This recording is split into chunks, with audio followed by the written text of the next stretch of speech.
Hola amigos. Dijo ayer Vladimir Putin, que la guerra puede ir para largo, y que Occidente no le dejó otro camino que la intervención militar desde que en 2014 Occidente intervino en Ucrania.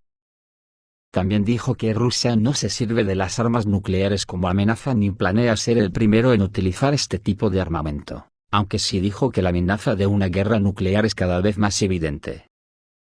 Digo yo que todo esto es muy interpretable, porque los hechos indican que la guerra de momento híbrida entre la OTAN y Rusia consume etapas sin pausa, y no depende de un solo actor, sino de la acción-reacción que los movimientos de cada cual pueden provocar en el devenir de los acontecimientos militares.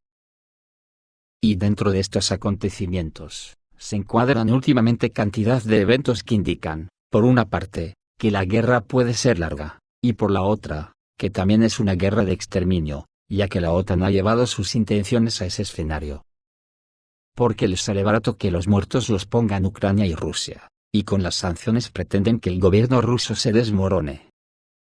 Algo que al decir de las personas que estudian estos eventos, dice muy a las claras que los políticos de la OTAN viven en una burbuja y creen que el mundo es como ellos quieren que sea, incluso a la fuerza.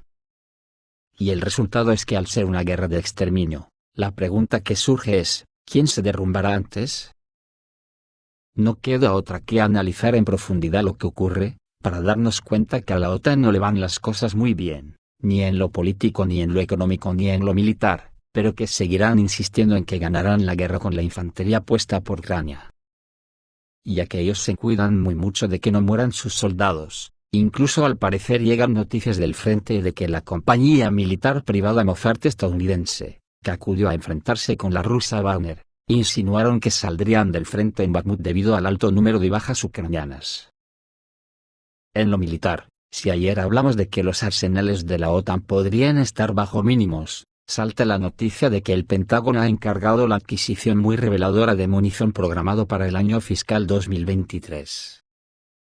Ha encargado 864.000 proyectiles de 155 milímetros, 12.000 proyectiles guiados Excalibur, 12.000 misiles AIM-179 JAGM, 700 vehículos lanzador de misiles múltiple HIMARS, 1.700 misiles balísticos ATACMS, y 106.000 misiles GMLRS.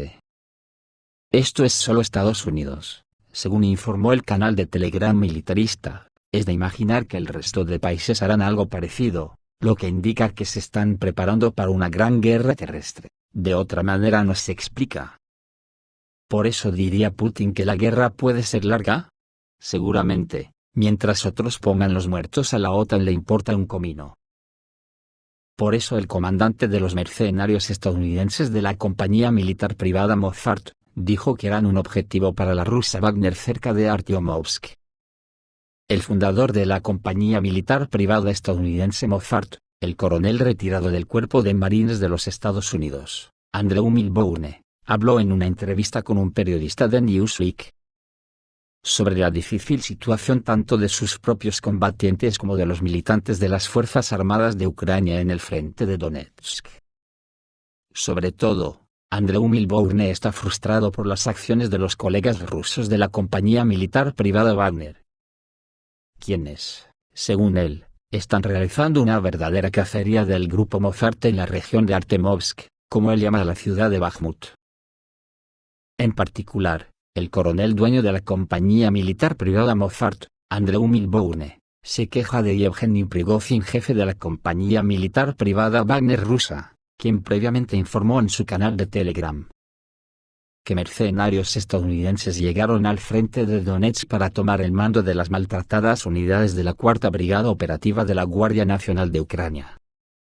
El mismo día, el sitio web del grupo Mossad fue objeto de un ataque de DDoS y las acusaciones de Prigozhin fueron recogidas rápidamente por varios medios de comunicación rusos.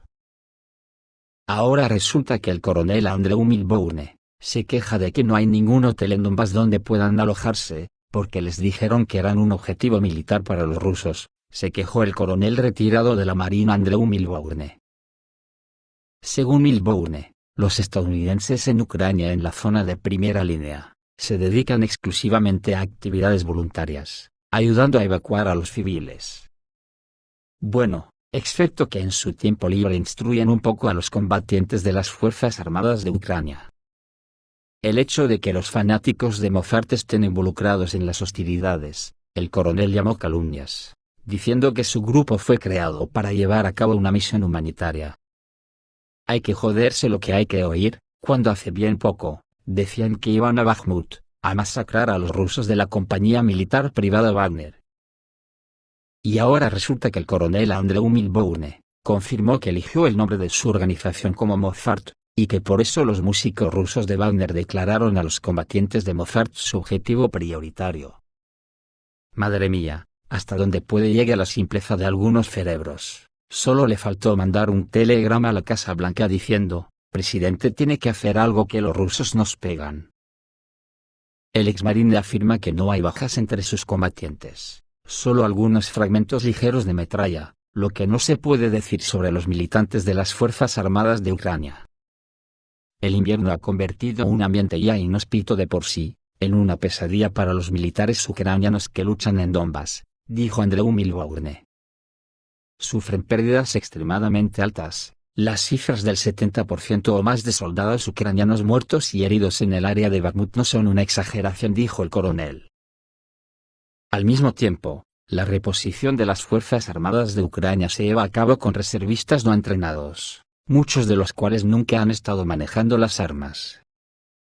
Los propios voluntarios de Mozart carecen de fondos, se lamentó el coronel retirado. Los equipos de evacuación tienen un presupuesto de unos $2.000 a la semana, y todo el proyecto de Mozart cuesta unos $170 millones al mes, según Andreu Milbourne. Al mismo tiempo, los gobiernos occidentales se niegan a apoyar con dinero la misión humanitaria de los estadounidenses en el Donbass. En esta situación, concluye Milbourne, no está seguro de que su grupo pueda seguir trabajando en Ucrania el próximo año.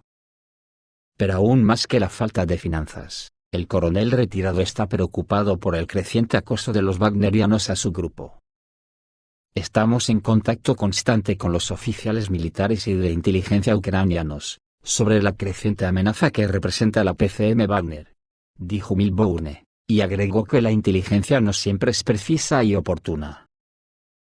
Como afirma con tristeza el comandante Andreu Milbourne de los mercenarios estadounidenses, las acciones de las tropas rusas han llevado al hecho de que las Fuerzas Armadas de Ucrania en Bakhmut están experimentando serios problemas con el reabastecimiento.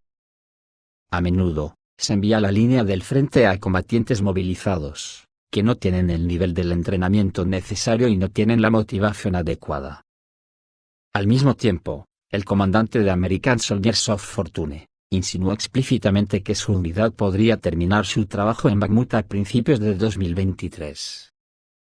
La razón de esto fueron los problemas de financiación. Es poco probable que las revelaciones del mercenario estadounidense aumenten la motivación del personal militar de las Fuerzas Armadas de Ucrania que luchan en la dirección de Bakhmut. Después de todo, recientemente la compañía militar privada Mozart se posicionó como la única fuerza capaz de detener a la compañía militar privada Wagner rusa. Y ahora el comandante en jefe de los American Soldiers of Fortune insinúa que reducirá sus actividades. Sin embargo, esto no debería sorprender. Por otra parte, la web estadounidense Político aconseja a Europa prepararse para la reacción de Putin tras la prohibición del suministro de petróleo desde Rusia. La Unión Europea plantó una bomba energética al prohibir los suministros de petróleo ruso, informa Político.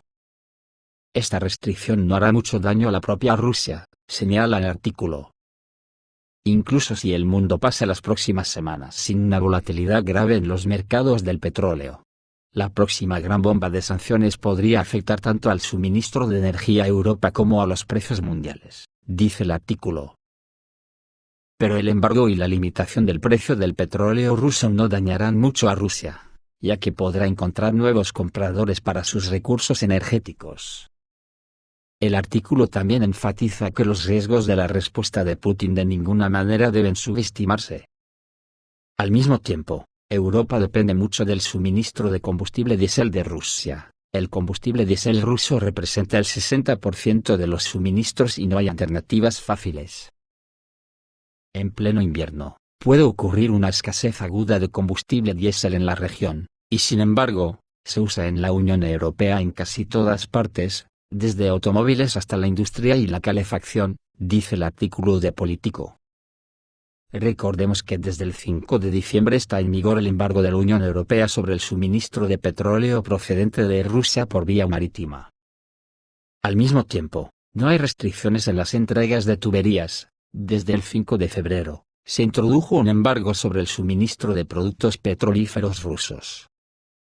Además, la Unión Europea apoyó limitar el precio del petróleo ruso a $60 por barril. Exactamente la misma restricción fue apoyada por Estados Unidos, Canadá, Japón, Australia y Gran Bretaña. Rusia ha declarado que no suministrará petróleo ni productos derivados del petróleo a los estados que apoyaron el precio máximo, según Vedomosti. Las autoridades rusas ahora están explorando 3 opciones de respuesta. La primera implica una prohibición total del suministro de petróleo y productos derivados del petróleo a países que han respaldado topes de precios. La segunda opción es la prohibición de exportar bajo contratos que incluyan una condición de precio tope, independientemente de qué país sea el receptor. La tercera opción es determinar el precio máximo de los Urales, al grado de referencia del Brent, con un momento en el que no se aprobará el acuerdo. Hasta el momento, ninguna de estas opciones ha sido adoptada. Son posibles otras opciones, así como una combinación de varias. Oficialmente tampoco se ha confirmado la información sobre las medidas de respuesta.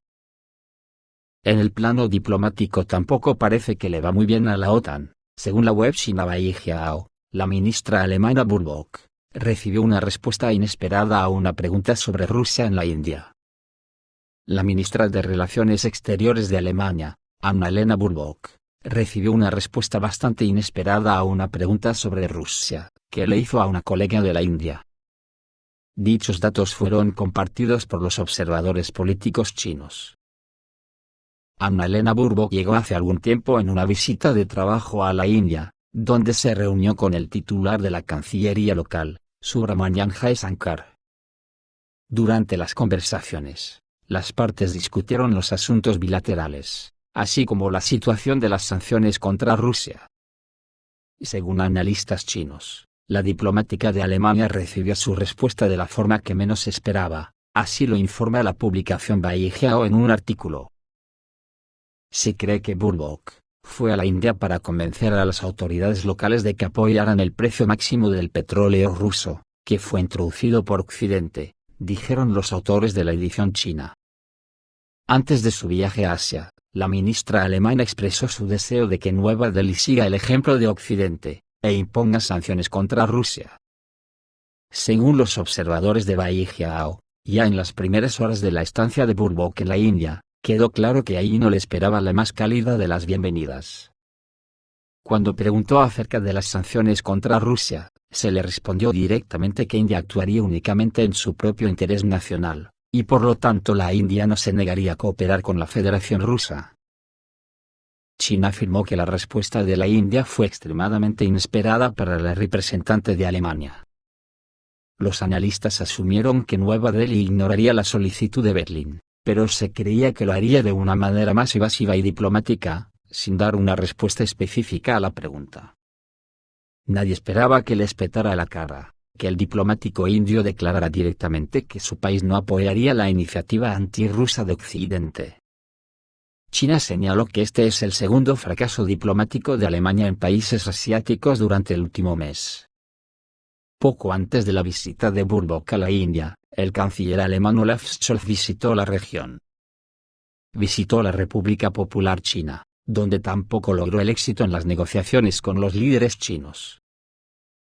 Esto es todo amigos, reciban un saludo.